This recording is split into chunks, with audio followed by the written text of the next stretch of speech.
Good morning, my monks, brothers, and all the Dhamma students. Today it's Friday 15, October 2021, and my name is Venerable Narongchai. I am here sharing with you the Sutta study on the episode number 6, continue from last week, which we were talking about the core concept of the teaching of the Buddha, which is the Four Noble Truths. And then we did touch on the truth number 1, number 2, and number 3, which is the Dukkha. What caused dukkha or tanha, the concept of tanha, and then nirodha, how tanha can be ended. And today is one of the big topic that, a part of the Four Noble Truths, which is the truth number 4, and that is called the Eightfold Path. There are 8 of them. And today we are going to zoom in deeper to explore and get to know each one of them from the Buddhist text, and perhaps, we can get into the some of the explanation. I welcome everyone to this, to study the sutra together. And this is the 6th episode of the Sutta study. And in here in this meditation hall, we have the international monks who just ordained this month on the 5th of October. And some of them are still here in the program. The program will last 30 days until the end of this month. And as a part of the program and as a part of the daily routine of Buddhist monk and good lay people, we study the teaching of the Buddha. Okay, that's one thing. On top of meditation practice and cultivate good habits, self-development journey. And the question is, how can we study the teaching of the Buddha? Where is the teaching of the Buddha is kept? Okay, I believe everyone seems to know that the teaching of the Buddha is kept in something called the Pali Canon in the Buddhist text. Okay, there are in Theravada version in Thailand we have 45 books. Okay, and that books is kept somewhere in the temple. Usually we don't have time for that. So I feel like, it's my responsibility as a Buddhist monk, not only myself have to study it, and also I have a responsibility to bring what I study and share the teaching of the Buddha to, to the world, basically, to everyone who are interested. So on Friday morning like this, wherever you are, if you can make time, please join us and learn the wisdom from the Buddha together. At least 4 benefits you will gain every time you learn the Dhamma. Okay, number 1, you will hear the knowledge or the wisdom that you may never heard before. That's number 1, because most of the teaching is kept in the Buddhist text and we don't have time to study them all. So if some monk, some teacher give the Dhamma talk, you always find something that you never heard before.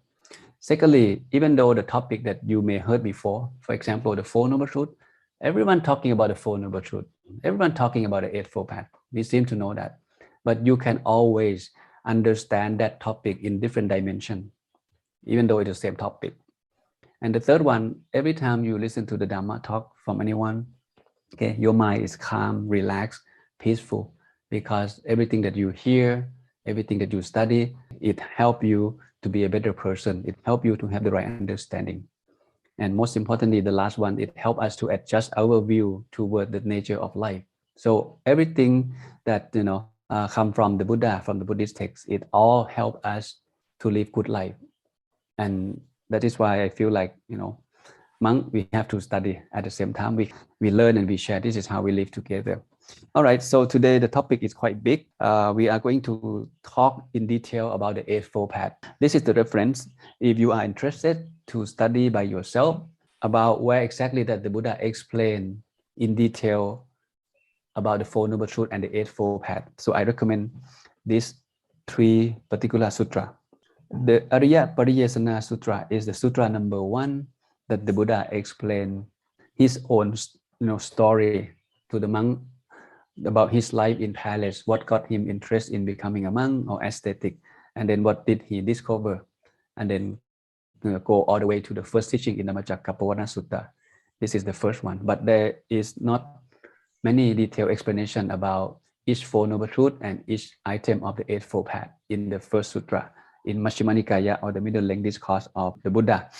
But this one, Mahasatipatthana Sutta and Vibhaṅga Sutta, these 2 particular sutras have provide a very detailed explanation of each of the Four Noble Truths and each item of the Eightfold Path. If you have time, you can go back, zoom deeper into these 2 particular sutras. And throughout the Buddhist text, there are many places that talk about the Four Noble Truths and Eightfold Path here and there. But these 2 sutras keep everything together. Okay? If you go to these 2 sutras, you get to know all of them in detail. All right, so let's get to know the term first. The Eightfold Path. The Pali used the word Ariyapariyesana Sutta mean path, right? Ariya mean what? Ariya. Eightfold Path is English. English translation, right? 8 of them. Original term used is Ariya Sutta. Ariya come with 2 meaning. Number 1 is noble. This is very classic meaning that we translate. Ariya mean noble. What is mean by noble? Noble mean noble truth. This truth is unchangeable truth. It's always true in the past, it's true now, and it will be true in the future. This is called noble. And if someone get to know this noble truth, it helps ennoble that person to be a noble person, from ignorant person to be someone who have fully understood the true nature of life, and that person is called awakened person. That's the first meaning. And the second meaning, to me, this one is very practical. If you understand this second meaning, you can apply all these Eightfold Path, more effectively. The first one is noble. Okay, good. It's noble. It never changed. I got that. And how can I use that? How can I make use of this meaning in this Eightfold Path? So I'm going to give you the second meaning that, to me, I feel like, if people understand this one, you kind of know how to apply yourself to all of this Eightfold Path. Okay. The second meaning of Ariya means the practical path that lead to purity. The path that lead to purity. In other words, this path take you away from defilement, from craving in life, because we learn that what causes us suffering is craving and defilement. So if one following this path, that person is taking himself far and far away, further and further away from the bad thing, from unwholesome thing, from defilement. So you getting closer to the purity of your life. Purity of what? Of physical, of verbal, and your mind. And when these 3 things fully fulfill, perfectly purifying, and that person is called a noble person. Okay, this is very practical. So what are 8 of them? If you are new to this, it's okay, because this is a big topic. Okay, today I hope to open up your eye and your heart and get to realize that, hey, this teaching is so important in my life. If you want to live life happy, this is what the Buddha teach us 2,500 years ago. And it also is always works.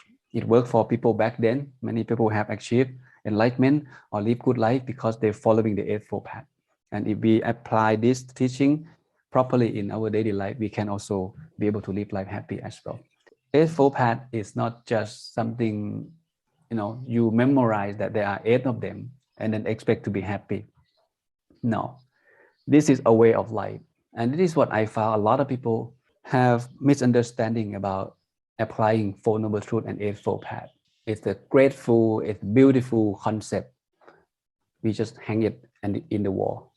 We don't put into practice. This is a way of life. What it means by a way of life is we apply this on a daily basis, every single day that we wake up. Wake up with the right view. What should we do today? It's rain, go back to bed maybe, or get up and go meditate.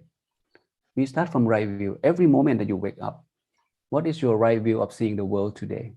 Are you going to harm someone? Someone say something bad today. Today I'm going to go do something with him. This is right view. Right view will follow by right thinking. If your view is wrong, your thinking also wrong. Harmful people is okay. Then you go out there and harming people. See, this is the way of life. This is every day that we involve with the Eightfold Path without knowing. But if we know and then we pay attention, okay, we're going to live life a lot happier. And that is why, I would like everyone to come back to the authentic teaching of the Buddha, get to know what he means, and really put everything you learn into action.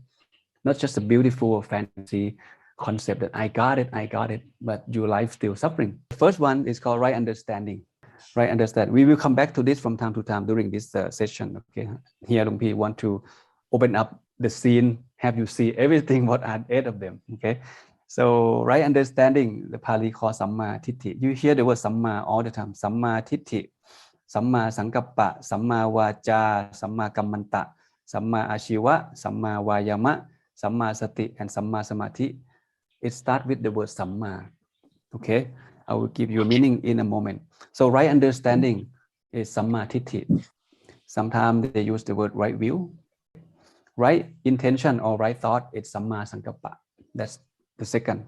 The third one is Samma vaca, right speech, saying correctly.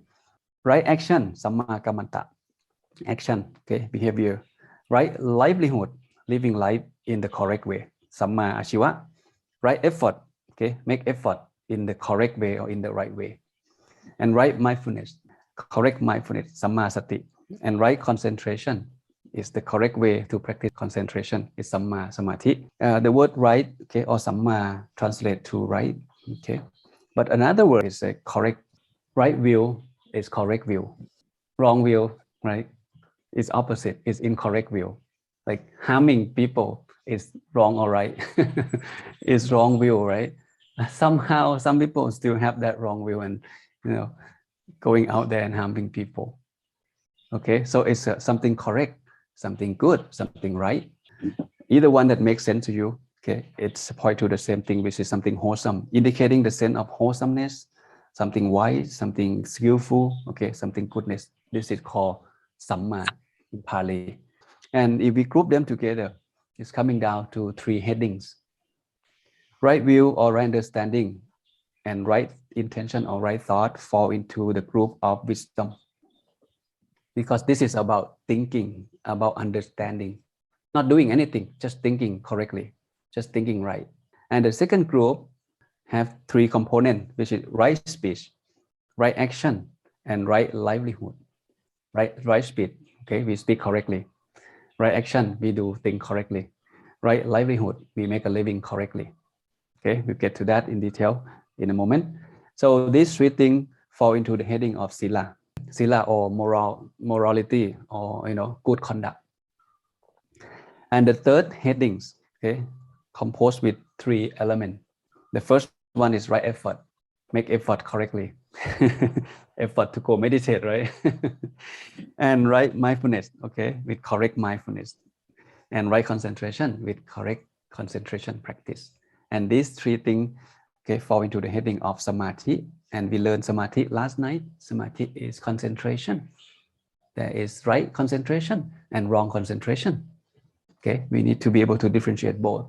So here, Eightfold Path, if 8 of them is too many for you to memorize or difficult to remember, you can remember 3 things. Number 1 is wisdom. Number 2 is sila, or ethical conduct. And number 3 is meditation, samadhi, or concentration. So these 3 things is the short version of the Eightfold Path. This is the picture that help you to maybe understand and memorize better. So all of this coming down to 3 things, which is sila, samadhi, and wisdom.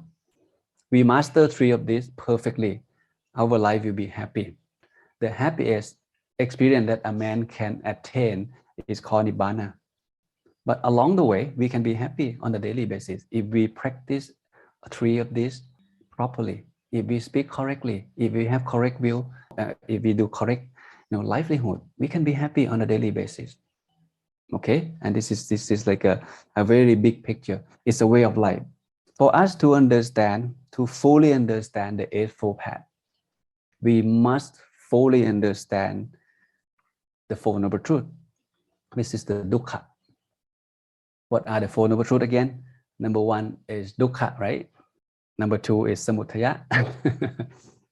And number 3 is Nirodha. And number 4, this is the one we are talking about today, is the Magga, or the Eightfold Path.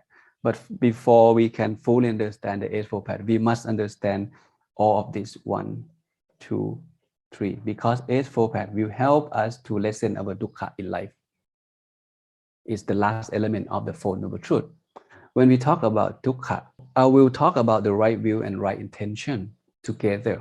But before all of us can understand what it means by right view and right intention, we need to keep this picture in mind, because everything we learn in 8 items of the Eightfold Path will help us lessen Dukkha in our daily life, whether big or small.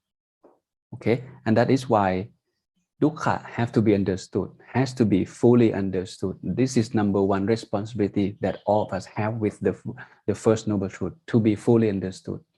So when suffering happen, when conflict happen, we understand. We not become a person who being suffer. Do you understand? If you understand, then you can figure out how to deal with it. But usually when suffering happen, when conflict happen, we are being suffer. And with that suffer mind, we don't know how to deal with the problem correctly. Okay, this is number one responsibility. So what it means by dukkha? To keep it short, dukkha come with two things. Number one is routine dukkha or routine suffering, and number two is occasional dukkha or miscellaneous dukkha. There are two things. And here is the version that come from the Buddhist text that Luang Pi talked about it last week. I'm going to recap this real quick, and then I will come back and summarize to you in a moment. So dukkha, this is what the Buddha explained. Birth is suffering, decay, disease is suffering, basically illness, right? And death is suffering. And then sorrow, lamentation, physical pain, mental pain, and despair are suffering, miserable. These are suffering. All this considered suffering. And then number 5, he said, to be associated with something unpleasant is suffering. Some people we don't like, we have to work with them. We are suffering. We are in a situation that we are unhappy, then it makes us suffering. And followed by to be separated from the people we love, something we like, also suffering. And number 7, not getting what one wants is suffering. And most important sentence is number 8. In short, the Buddha summarized that 5 aggregate of clinging are suffering. This one. Someone asked the Buddha, could you explain the word dukkha? He said, yes. What is dukkha? It should be said that the 5 aggregate of attachment is dukkha. Very short. But what does it mean? How much do we understand this? Birth is suffering, decay is suffering, death is suffering, lamentation, physical pain, mental pain, all of these are suffering. Okay, let's take a look at this picture. There are 2 kinds of suffering that come from that, explain a little bit from that particular sutra. The routine suffering or routine dukkha. These are 3 things that all of us have, no matter who you are. We born, we get old, we get ill, and then we die. No one can escape that. This is noble truth. It's unchangeable truth. And there is another thing called miscellaneous or occasional dukkha or suffering. This one.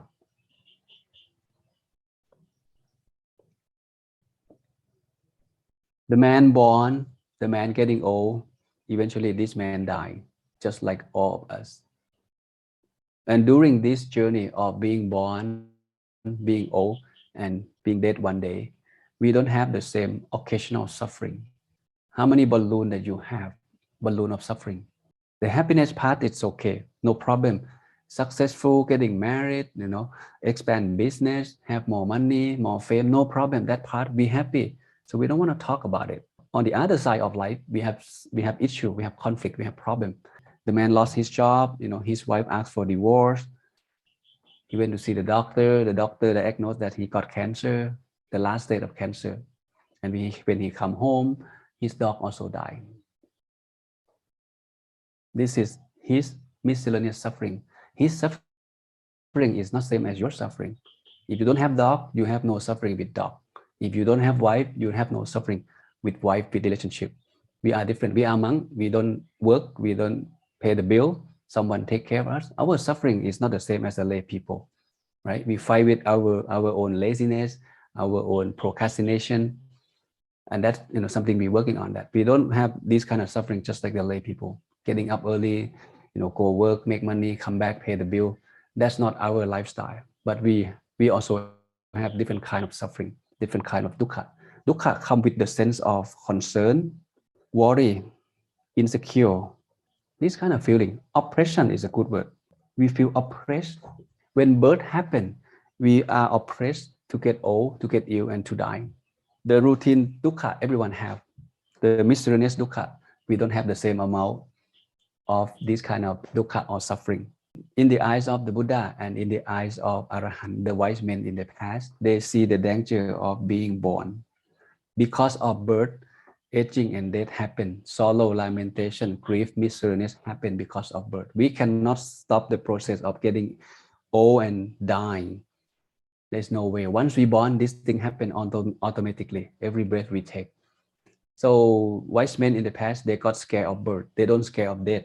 This is the phenomenon. We die and we come back and born again. If you don't want to die, then we have to stop the birth cycle.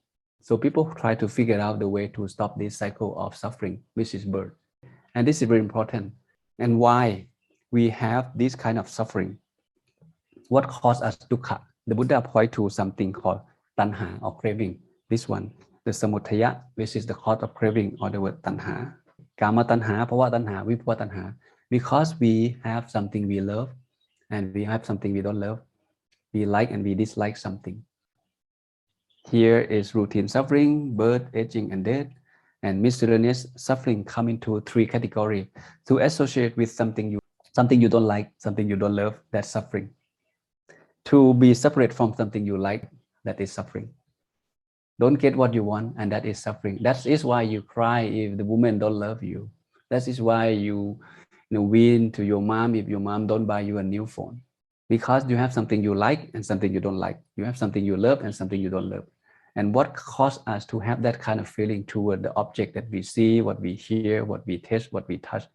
And that is called the tanha or craving. Okay, there are three kinds of tanha: kama tanha, bhava tanha, and vibhava tanha. Crave to have for the sense pleasure.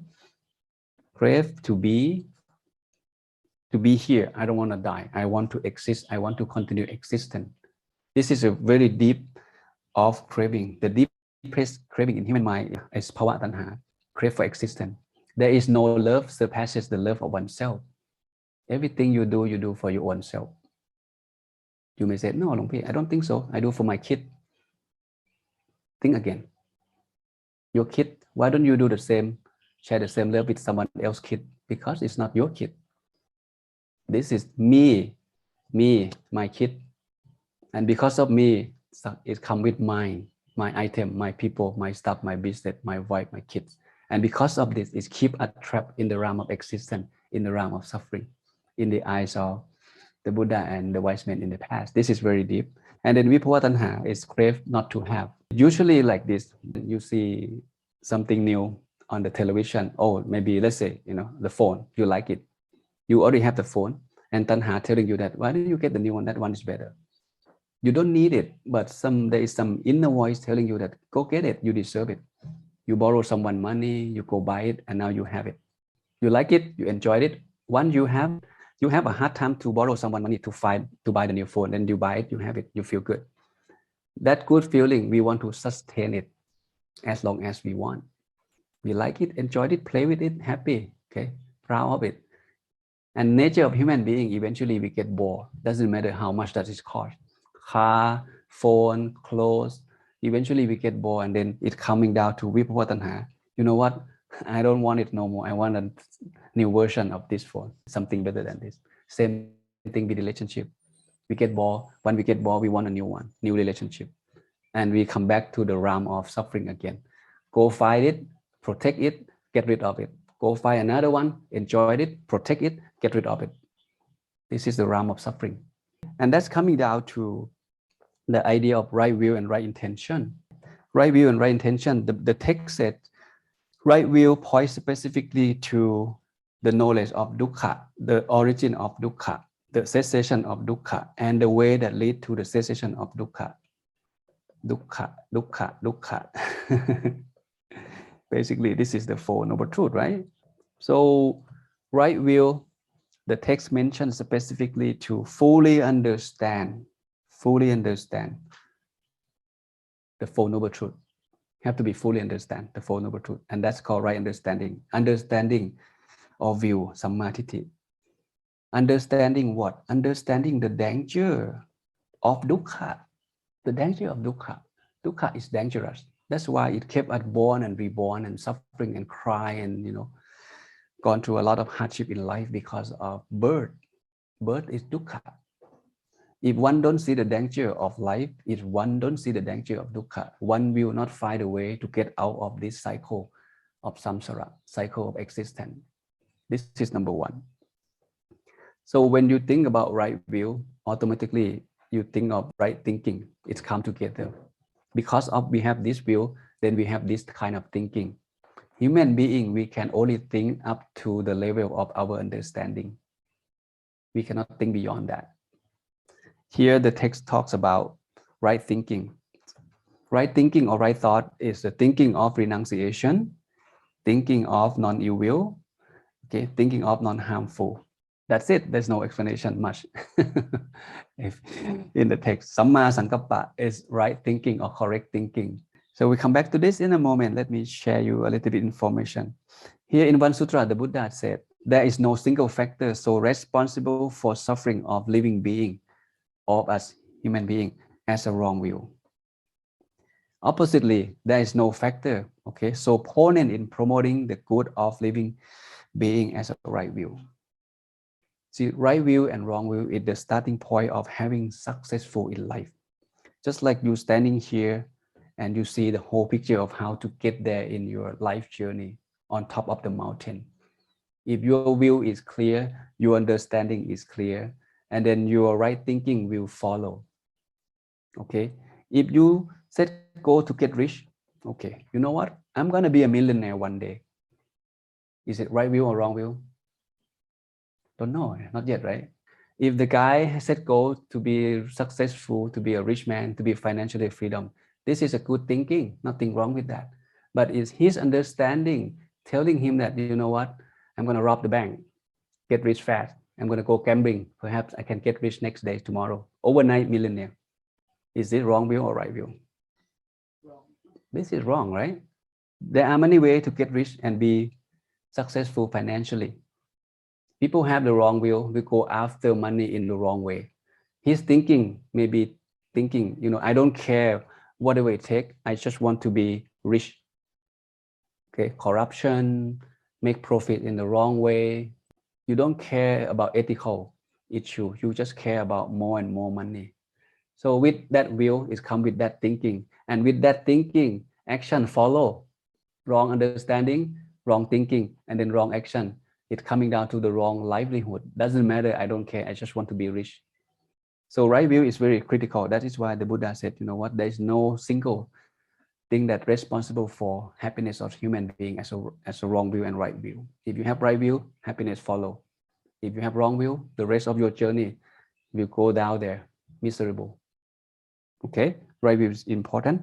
It's come together, right view following by right thinking all the time.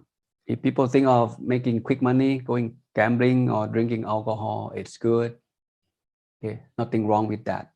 And then our thinking will follow. Okay, let's go gambling. Perhaps we can get rich overnight. And that's behavior. Behavior will follow your thinking. Then you will find time to go to casino. You know, not only you, people around you, you will drag them down that road to go gambling. Then you can get rich quick. It's coming from right understanding of how to make good money in the right way or in the wrong way. So in right understanding, there are two levels. So I spent more time on the first two because it's important. It's about wisdom, right view, right understanding, and right thinking or right intention. These two things in the group of wisdom, it's very important to start off with have a good wisdom, have the right wisdom of life. So there are two levels of right understanding. The first level is called superior right view or supramundane right view. Right view of understanding, hey, you know what? Life is dukkha. Birth is suffering. Birth is really suffering because birth is the starting point of every suffering in life. So if you want to be fully free from suffering, you must stop the birth process. This is supramundane. That is why Buddha, Arahant, and the wise men in the past, they're not coming back in the realm of rebirth again. That journey is stopped, is finished. This is called supramundane right view. To understand that suffering is danger. Suffering is danger. What gives birth to a person? Craving or tanha. Give birth to a person. And what is the man's greatest fear? The Buddha mentioned clearly, dukkha is the man's greatest fear. And what is original cause of dukkha? Okay, we hear the word avijja, ignorance, and that cause, the starting point of dukkha is birth. And then we get old, and then we die. And this cycle never finishes unless we stop this birth process. So the supramundane right view is about stopping this cycle completely. And then everything stops, enter nibbana. But for us as a human being, regular being, just like us, okay, there are another way of looking at right view. It's a mundane right view. How to live life, you know, happily. on the daily basis as a lay people, as an ordinary monk just like us. We don't know when we can realize Nibbana, but on a daily basis, we want to be happy. So right view in this level is about seeing things right, understanding things the way they are. It helps lessen conflict on a daily basis. Just like this example, right? If a man want to get rich fast, he go gambling and he end up broke. Life is suffering because he has a wrong view of making money. With will come with thought. With will come with thought. With thought coming to behavior. This green color is human behavior that following by your thought, and your thought following by your will and understanding about the world around you. Will come to thought, thought come to behavior. Behavior cover what? The way you speak, the way you take action, the way you make a living. This is behavior. With wrong will come to wrong thinking, and then behavior all wrong. It's gonna be all wrong.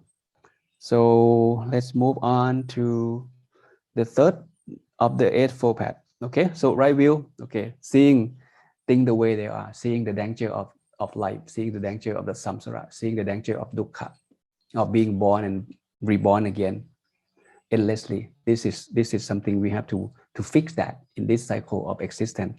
But if this too extreme, okay, for now, as a lay person, okay, you possess the right view of how to live life happy in this mundane world, okay, as a lay person or as an ordinary monk just like us, by develop good will toward others, lessen greed, lessen hatred, and lessen delusion. If anything at all, okay, from what you're about to do that coming from greed, hatred, and delusion, those things we shouldn't be doing it.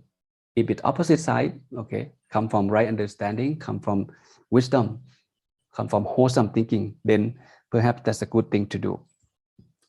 And the reason the text mentioned about right intention or right thinking is renunciation. Renunciation is ordained, right? This teaching he gave to the monk. When he teach the monk, he don't teach the same as he teach the lay people.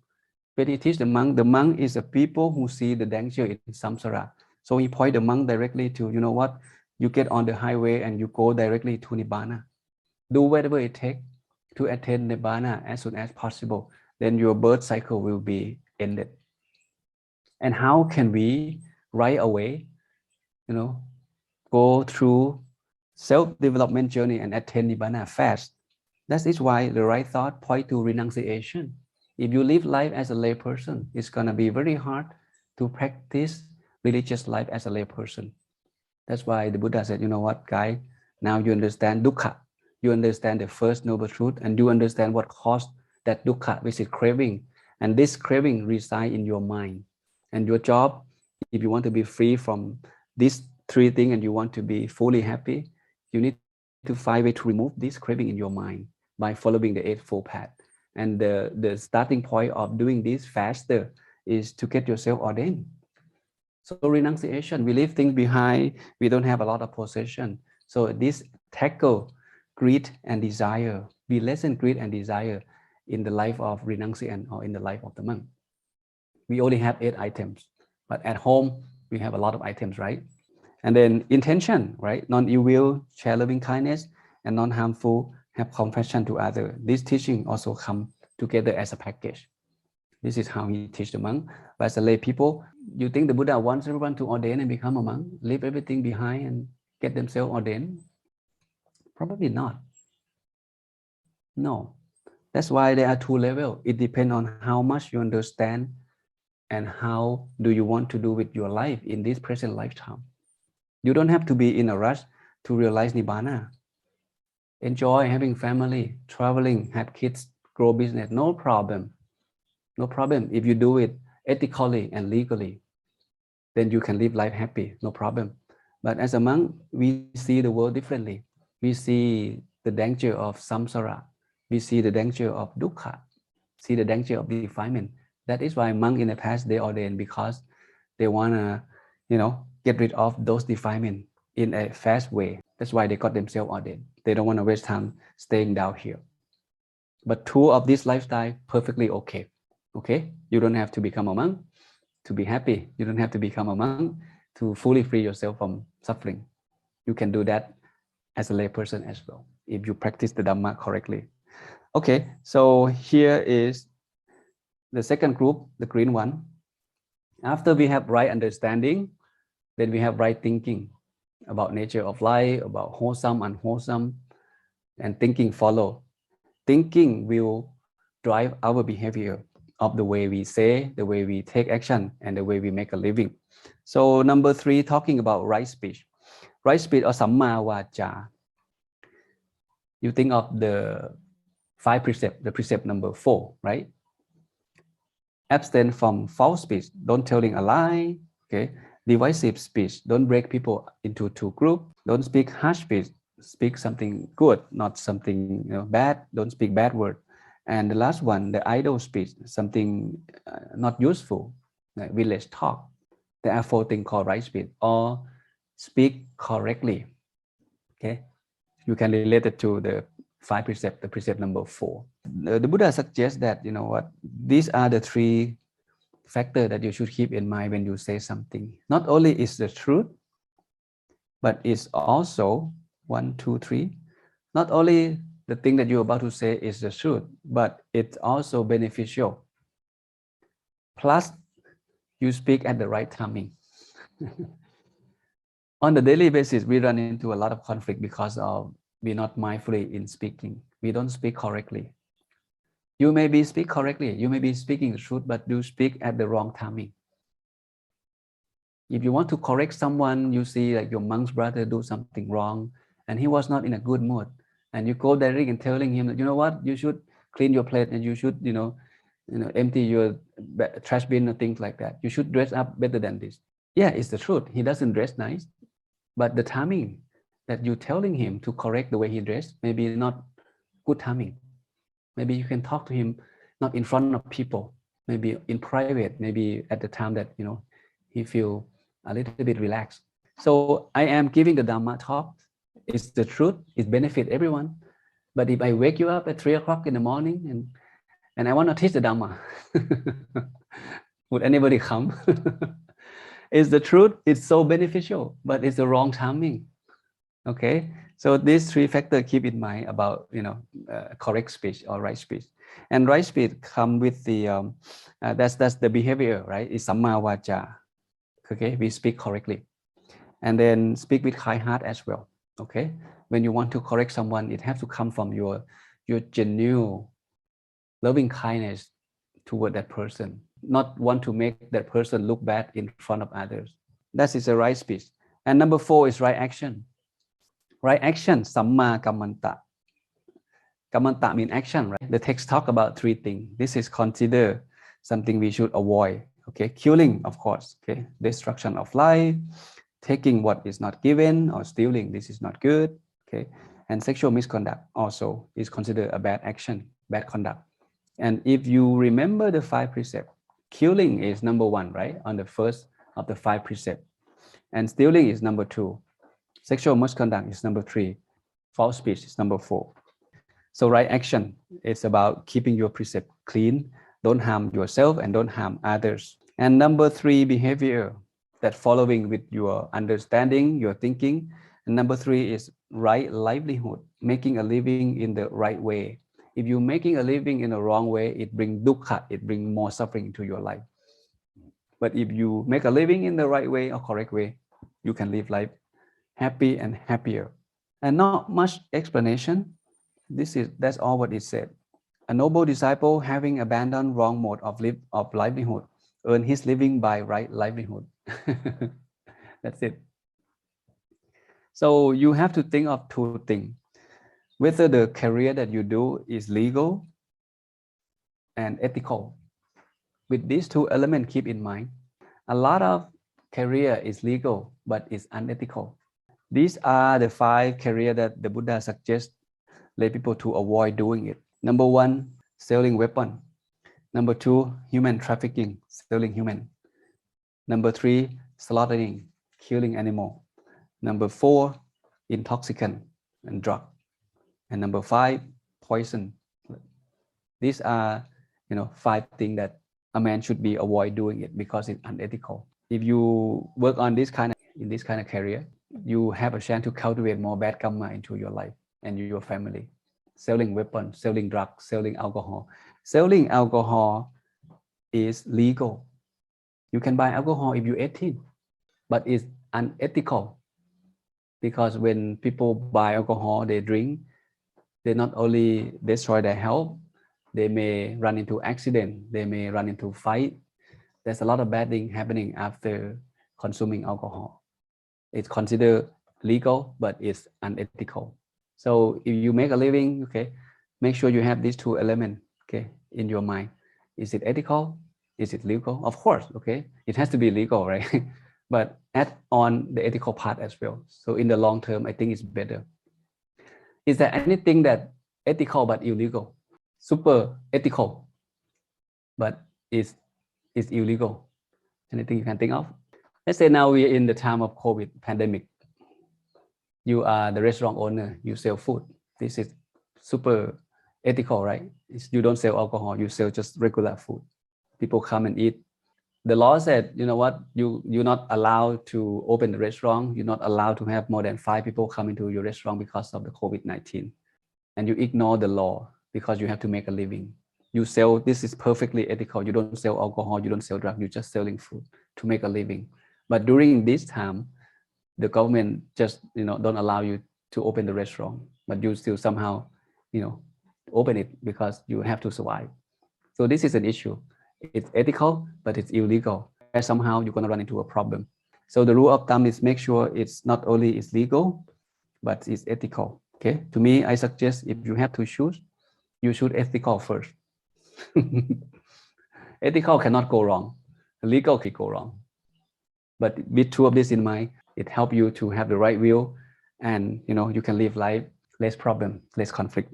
This is something that we call wholesome and unwholesome action in the eyes of the Buddha. He did mention that already in the first teaching, which is in this one, in the Eightfold Path.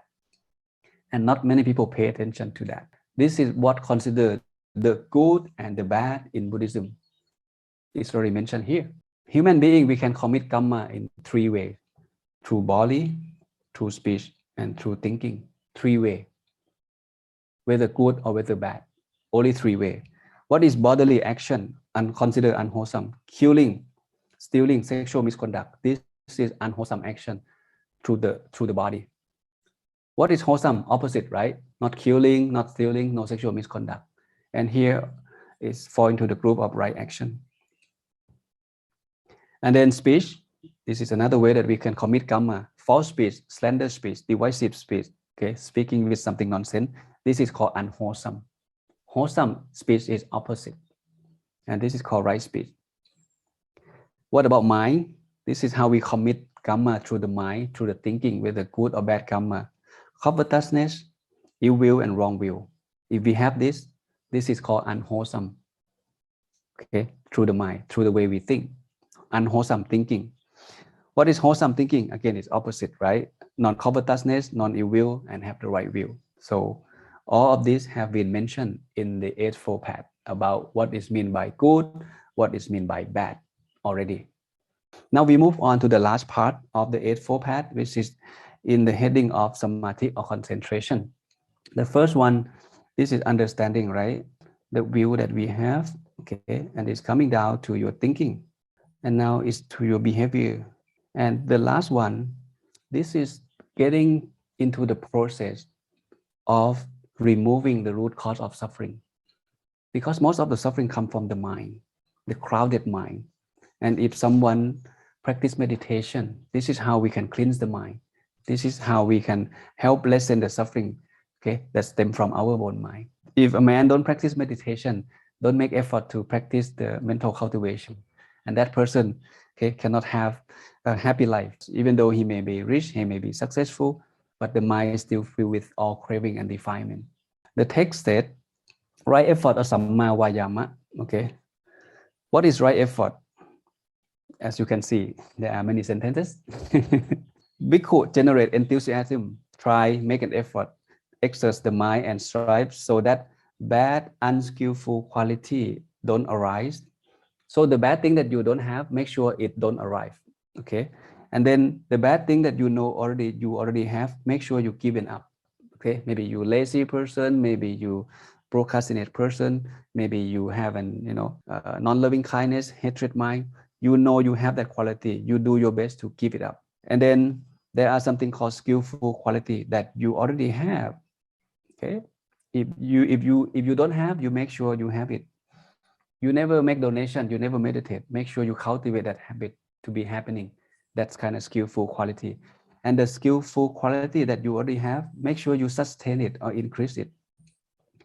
If you meditate already, you observe precept already, that's good. This is a good quality. If you observe 5 precepts, why don't you try 8 precepts?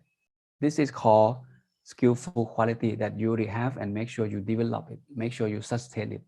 For the rest of your life, you should not break 5 precepts. Don't come back down to a person who be from ethical person to be an unethical person. This is called right effort. And this is another picture of right effort to keep it simple and easy to understand. So prevent arising of unarising unwholesome. Okay, to abandon unwholesome that you already have, make sure you don't have it. And to arouse wholesome state that you don't have, make sure you have it. And maintain wholesome state that you already have, make sure you maintain, develop, and sustain it. This is meant by right effort. And right effort is very important element in these 8 items. Right effort mean not just persevere. Right effort mean brave to do good thing, brave not to do the bad thing, brave to make good decision. Right effort support everything. You have right view. Okay, drinking is bad. This is a good view. With that good view, your thinking said, I will not drink, and your behavior will follow. I will not drink. I will not gambling. But this may come to the time that that right view may fade away. If you meet with a group of friends, you go to the party, you say, oh, your friend said, it's okay, 1 glass of alcohol. And then you start thinking, maybe it's okay. So your will is dropped.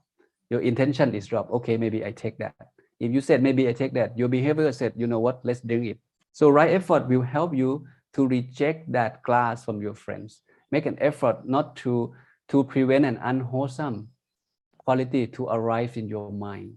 You will not take that glass from your friend.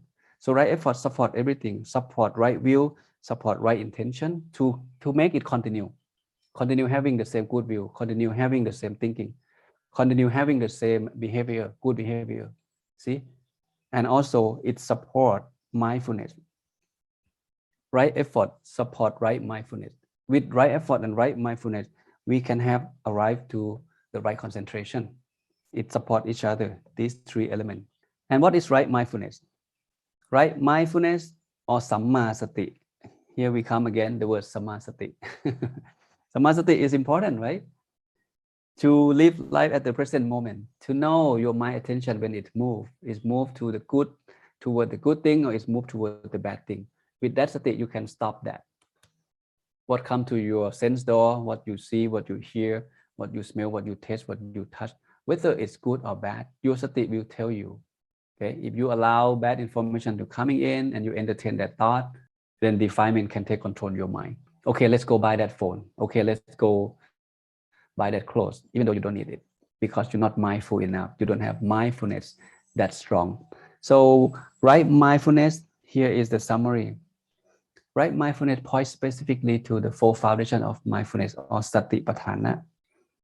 You can check out the Saccavibhaṅga Sutta. The Buddha explained in detail about how to develop mindfulness, utilize body, feeling, mind, and mind object. So to keep it short, right mindfulness, it's about develop mindfulness through this physical body, feeling, mind, and mind object. And why is that?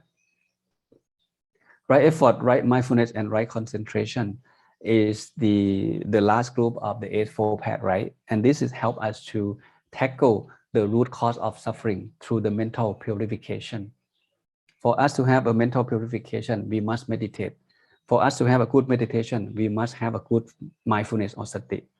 For us to have a strong mindfulness or sati, we must have persevere or the right effort to make it happen. So these 3 elements always support each other.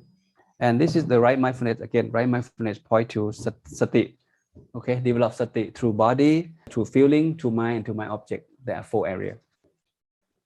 And this is the Sutra, Satipatthana Sutta. Please go back and study. okay, in detail about how exactly that the Buddha teach us to develop mindfulness through body, through feeling, through mind, and through mind object. And here is the importance of sati, right? The mind is like the horse, sati is like the ropes that tie the horse, and concentration or samadhi is like the pole.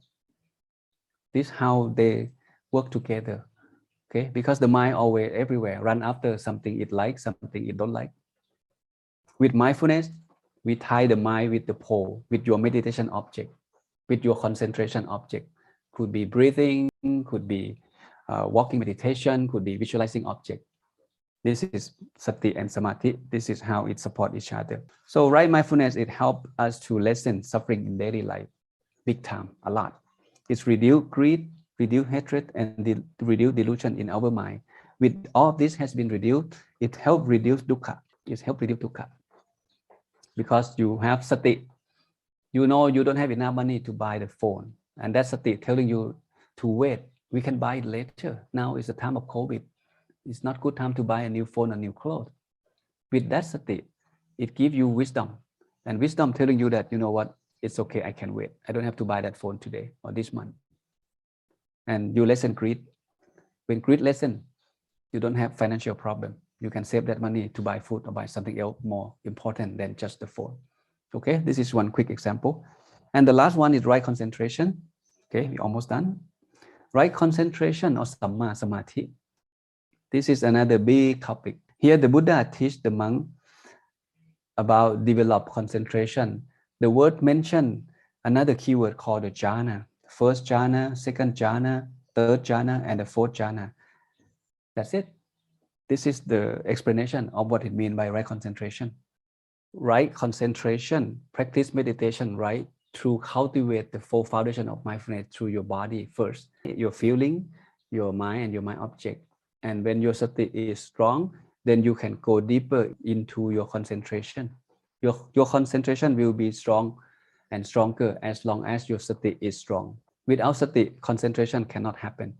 With good sati, with strong sati or strong mindfulness, then we can have strong concentration or intense concentration. The jhana is intense concentration. It's very deep. It's super equanimity, super calm, and super peace. And that's the state of mind the Buddha point us to practice to develop. Because when the mind is fully still, the mind doesn't want anything. The mind doesn't crave for anything. Imagine when you meditate and you have a good feeling of your own meditation practice. Most likely you don't want anything. You just want to stay there, enjoy the inner peace, enjoy the calmness that happens in your meditation. You don't crave for food, you don't crave for clothes, you don't crave for phone or anything. So this is the summary. Again, if you don't memorize anything at all, okay, it is too much. Just remember three things. Okay. Right view and right understanding point to wisdom. Cultivate wisdom, the true nature of life. What caused you unhappy? Avoid that. And the second one is about morality, conduct, or sila. Second group of Eightfold Path, which is composed of right speech, right action, and right livelihood. And the last one, the last group is samadhi or concentration, which is composed of right effort, right mindfulness, and right concentration. Three things. From 8 coming down to 3. And now it's time for you to put everything into practice. Again, let me emphasize that Eightfold Path is a way of life. You wake up with the right view, and that day gonna be a good day. Because right view, right thinking follow. With right thinking, right behavior follow. With right behavior, then you spend more time in develop your mind, practice meditation, observe precept. But if you wake up with wrong view, so unwholesome thing follow.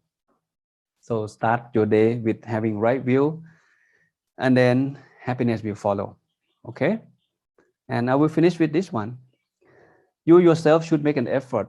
Tathagata or the Buddha can but show the way. He only show you the way. You have to walk by yourself. The meditative one who walk this path is released from the bond of Mara. So the birth cycle will be stopped. It's the end of existence. If we truly understand the nature of life, that life is dukkha. And dukkha comes from birth. The reason we still born and reborn because we have craving in our mind. And that craving points specifically to the bhava tanha, craving for existence. And we don't know that. And we still don't know that we don't know. Okay, this is the high level of right view. to stop the birth cycle, to free oneself from the root cause of suffering. But again, there are another level of right view, right? Or Eightfold Path that we can practice. It's a mundane world. How to live life in this world happily by having right understanding, having right thinking, having right behavior, and practice meditation. So if you, before you get married, you may be a single, you drink, you gambling, you a playboy. But now you getting married, you become husband. Your will should be changed. Your understanding, you know what, my life from now on is not going to be the same. I'm going to be a good man. I'm going to respect my wife. I'm going to work hard and save money. I may have kids in the future. So I will stop drinking, stop gambling, stop being a playboy. This is right thinking. With that right understanding, his thinking changed toward his wife and his family future.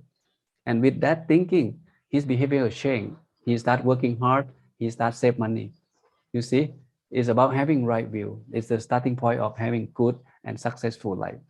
So please get back and reflect on this. I know there's a lot of information because the topic of the Four Noble Truths and the topic of the Eightfold Path is a huge topic, and it's considered vipassana level. It is an advanced level, and that is why there are many approaches for us to study the Four Noble Truths and the Eightfold Path. Today, I just present you one way of looking at it, and please go back, reflect, and learn from it.